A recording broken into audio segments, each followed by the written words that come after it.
Hello everyone. तो चलिए देखते हैं आज लंच में बनाया है मैंने। यहाँ है वाइट राइस, ठीक है। यहाँ है मैंने बनाया है, यहाँ एक मिनट, बहुत गर्म है। तो यहाँ मैंने बनाया है, ये है ओसामण।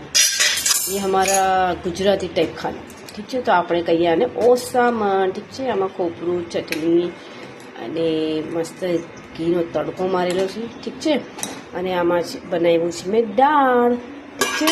તો આ દાળના ઉપર આને ખાવાનું બહુ મજા આવે, ગુજરાતી છે ખાવાનું આજનું, ઠીક છે। અને થોડી સવારે ખીચડી બનાવેલી મિક્સ, તો એ થોડી છે, ઠીક છે। અને અહીંયા સલાડ ઓછું છે એટલે यहाँ थोड़ा सलाद काटूंगी, ठीक है। तो जी हाँ, ऐसा ही मज़ेदार खाना बनाइए, खाइए। और जी हाँ, ये आप मेरे फैट लॉस प्रोग्राम में भी खा सकते हो, सो एंजॉय कर सकते हो। और अधिक जानकारी चाहिए तो फटाफट से मेरा प्रोग्राम भी ज्वाइन करें और मुझे मैसेज करें, ताकि मैं आपको हेल्दी टिप्स बताऊंगी, ठीक है जी। तो धन्यवाद एंड एंजॉय। जी हाँ, दही तो मैं लूँगी ही, ठीक है। तो इसकी छाछ या लस्सी कुछ भी बनाकर ये भी साथ में लूँगी, सो enjoy।